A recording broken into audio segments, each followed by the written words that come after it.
নমস্কার, নিউজ ভ্যানগার্ডের এক নজরে 25-এ আপনাদের প্রত্যেককে স্বাগত। আপনাদের সঙ্গে রয়েছে এই মুহূর্তে আমি দিয়া। চোখ রাখছি আজকের কিছু গুরুত্বপূর্ণ খবরের দিকে। ঊনকোটি এবং উত্তর ত্রিপুরা জেলা সমবায় দপ্তরের উদ্যোগে কৈলাসহর শহরের ঊনকোটি কলাক্ষেত্রে 72তম অখিল ভারত সমবায় সপ্তাহ 2025 উপলক্ষে একটি আলোচনা সভার আয়োজন করা হয়েছিল। উপস্থিত ছিলেন মন্ত্রী টিঙ্কু রায় ও ঊনকোটি জেলা পরিষদের সভাধিপতি অমলেন্দু দাস সহ বিশিষ্টরা।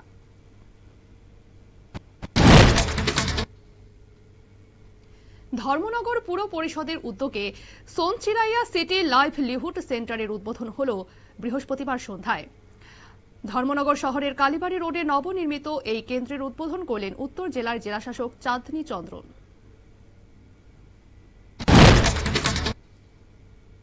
আগামী 20 বছরের জন্য আগরতলা স্মার্ট সিটিকে কিভাবে আরো উন্নত করা যায় সেই বিষয়ে সকল কাউন্সিলর এবং দপ্তরের উদ্যোগে পুর নিগমের কনফারেন্স হলে একটি গুরুত্বপূর্ণ কাউন্সিলিং মিটিং অনুষ্ঠিত হল মেয়র দীপক মজুমদারের পৌরোহিত্যে।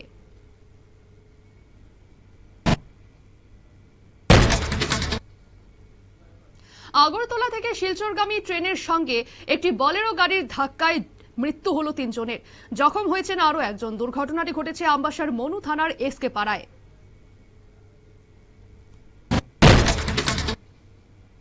ত্রিপুরা বায়োটেকনোলজি কাউন্সিলের উদ্যোগে আগরতলার সুকান্ত একাডেমি অডিটোরিয়ামে অনুষ্ঠিত হল ডিএনএ ক্লাব বিষয়ক শিক্ষক প্রশিক্ষণ শিবির। উপস্থিত ছিলেন বিজ্ঞান প্রযুক্তি ও পরিবেশ দপ্তরের মন্ত্রী অনিমেষ দেববর্মা সহ বিশিষ্টরা।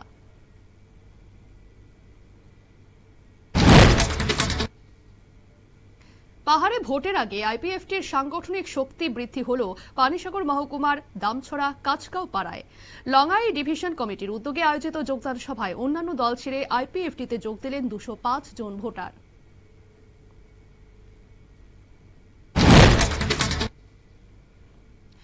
স্বনির্ভর ভারত সংকল্প অভিযানের অংশ হিসেবে ত্রিপুরা প্রদেশ ওবিসি মোর্চার উদ্যোগে একটি বিশেষ কর্মসূচির আয়োজন করা হয়েছিল পানিসাগর মহকুমার উত্তর দেওছড়া এলাকার নেতাজি সুভাষচন্দ্র বসু কমিউনিটি হলে। উপস্থিত ছিলেন যুবরাজনগর কেন্দ্রের প্রাক্তন বিধায়িকা ও ওবিসি মোর্চার প্রদেশ নেত্রী মলিনা নাথ সহ বিশিষ্টরা।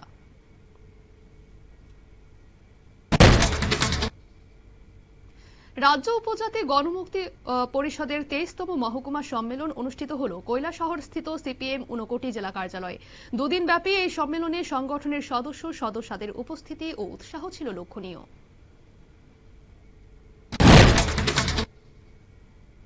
পাহাড়ে ভোটের ভালো ফলাফলের লক্ষ্যে অমরপুর মণ্ডলের উদ্যোগে বিজেপির সাংগঠনিক বৈঠক অনুষ্ঠিত হল করবুকের ডেপ্পাছড়ি কমিউনিটি হলে। ডেপ্পাছড়ি কমিউনিটি হলে উপস্থিত ছিলেন ডেপ্পাছড়ি অমর মণ্ডলের 40 নং বুথ প্রেসিডেন্ট তারুণ ইসেন চাকমা ও সংখ্যালঘু মোর্চার গোমতী জেলা সেক্রেটারি ঝন্টু মিয়ান সহ অন্যান্যরা। কদমতলা বিজেপি মণ্ডল ও শক্তি কেন্দ্রের উদ্যোগে ধর্মনগরে দক্ষিণ কদমতলা পঞ্চায়েতের 3 নম্বর ওয়ার্ডে কৃষকদের সহায়তায় ধান কাটা কর্মসূচি গ্রহণ করা হয়েছিল। এই কর্মসূচিতে অংশ নিয়ে কৃষকদের সঙ্গে ধান কাটায় হাত লাগালেন যুব মোর্চার কর্মীরা।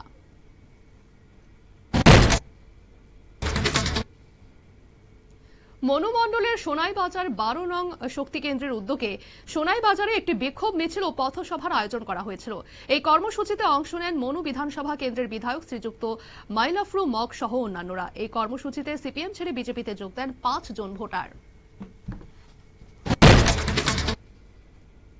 কর্মচারী ভবিষ্যৎ তহবিল সংস্থা আঞ্চলিক কার্যালয়ের উদ্যোগে আগরতলার একটি হোটেলে বৃহস্পতিবার অনুষ্ঠিত হল প্রধানমন্ত্রী বিকশিত ভারত রোজগার যোজনা শীর্ষক আলোচনা সভা।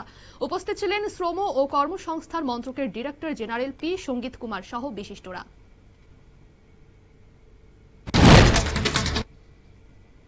মাতাবাড়ি আরডি ব্লকের উদ্যোগে উদয়পুরের পুরাতন এলংবাড়ি ব্রহ্মাছড়ায় 23তম ডুকমালি মেলার সূচনা হল। উদ্বোধন করেন গোমতী জেলার সহকারী সভাপতি সুজন কুমার সেন। উপস্থিত ছিলেন মাতাবাড়ি ব্লকের বিডিও অর্জিত পাল সহ বিশিষ্টরা।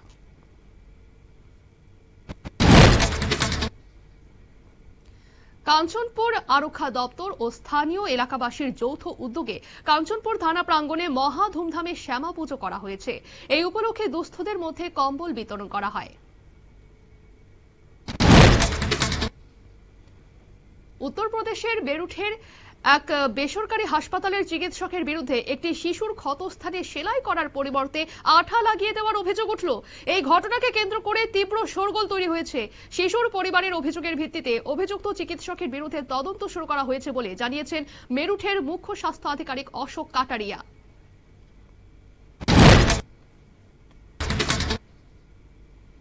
ফের ব্যাংক প্রতারণা মামলায় অনিল আম্বানির 1400 কোটি টাকার সাবর সম্পত্তি বাজেয়াপ্ত করল কেন্দ্রীয় সংস্থা ইডি।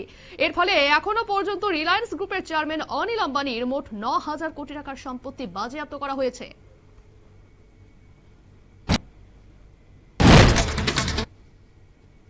দিল্লিতে স্কুলের প্রিন্সিপাল সহ 3 শিক্ষকের বিরুদ্ধে হেনস্থার অভিযোগ জানিয়ে মেট্রোর সামনে ঝাঁপ দিয়ে আত্মঘাতী হয়েছে 10ম শ্রেণীর এক পড়ুয়া। এর জেরে বৃহস্পতিবার মৃত পড়ুয়ার স্কুলের সামনে জড়ো হয়ে তুমুল বিক্ষোভ দেখালো তার সহপাঠী ও অভিভাবকরা। অবিলম্বে অভিযুক্তদের গ্রেফতার না করা হলে বৃহত্তর আন্দোলনের ডাক দেওয়া হয়েছে।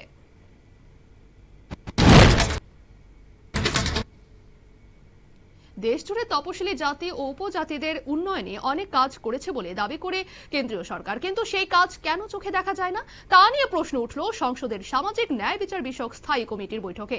বিরোধীদের পাশাপাশি এনডিএ শিবিরের সাংসদরা এই নিয়ে বিস্তারিত তথ্য সামনে আনার দাবি জানিয়েছেন। কিছুদিন বাদে মহারাষ্ট্রের পুরসভা নির্বাচন হবে। তার আগে মহারাষ্ট্রের বিজেপি নেতারা জোট ধর্ম মানছেন না বলে বিজেপির সর্বভারতীয় সভাপতি জেপি নাড্ডা ও কেন্দ্রীয় স্বরাষ্ট্রমন্ত্রী অমিত শাহকে অভিযোগ জানালেন মহারাষ্ট্রের উপমুখ্যমন্ত্রী ও শিবসেনা প্রধান একনাথ শিন্ডে। বিভিন্ন এলাকায় বিজেপির শিবসেনার দল ভাঙানোর চেষ্টা করছে বলেই দাবি তার।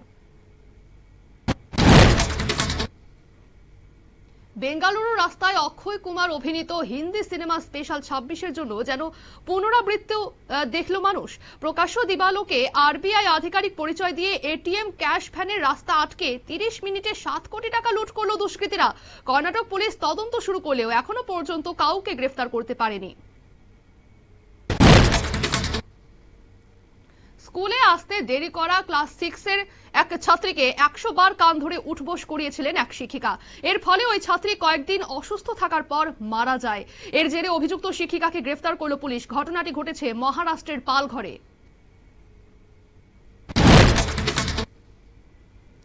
ক্রিকেটীয় আইন না মেনেই আউট দিয়েছিল আম্পায়ার।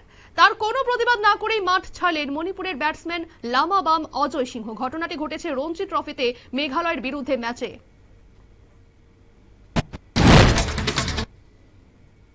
শনিবার থেকে অসমের গুয়াহাটিতে শুরু হচ্ছে ভারত দক্ষিণ আফ্রিকা দ্বিতীয় টেস্ট। প্রথম টেস্টে হেরে 2 ম্যাচের টেস্ট সিরিজে পিছিয়ে আছে ভারত। ঘরের মাঠে সিরিজ হারের লজ্জা থেকে বাঁচতে তাই গুয়াহাটির ম্যাচ জিততে মরিয়া টিম ইন্ডিয়া। হাই ভোল্টেজ এই টেস্টে দল যাতে জেতে সেই প্রার্থনা নিয়ে বৃহস্পতিবার কামাখ্যা মন্দিরে পুজো দিলেন ভারতীয় ক্রিকেট দলের হেড কোচ গৌতম গম্ভীর। জাতীয় নির্বাচনের দিন ঘোষণা হতেই ফের ক্ষমতা দখলের জন্য আসরে নেমে পড়েছেন প্রাক্তন প্রধানমন্ত্রী কেপি ওলির দল কমিউনিস্ট পার্টি অফ নেপালের নেতাকর্মীরা। আর তাতেই বাদ সাধছেন জেনজির প্রতিবাদীরা। তাদের দাবি, দুর্নীতিতে অভিযুক্ত নেতাদের প্রচার করতে দেওয়া যাবে না। বিষয়টিকে কেন্দ্র করে বিভিন্ন জায়গায় জেনজির সমর্থকদের সঙ্গে ওলির দলের লোকজনের মারামারি হচ্ছে।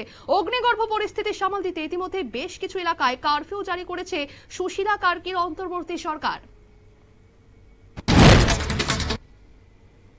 ভারত ও পাকিস্তানের যুদ্ধ থামিয়েছেন বলে বহুবার দাবি করেছেন মার্কিন প্রেসিডেন্ট ডোনাল্ড ট্রাম্প। কিন্তু এই প্রথম ভারতের প্রধানমন্ত্রী নরেন্দ্র মোদী তাকে ফোন করে যুদ্ধ না করার প্রতিশ্রুতি দিয়েছিলেন বলে দাবি করলেন ট্রাম্প।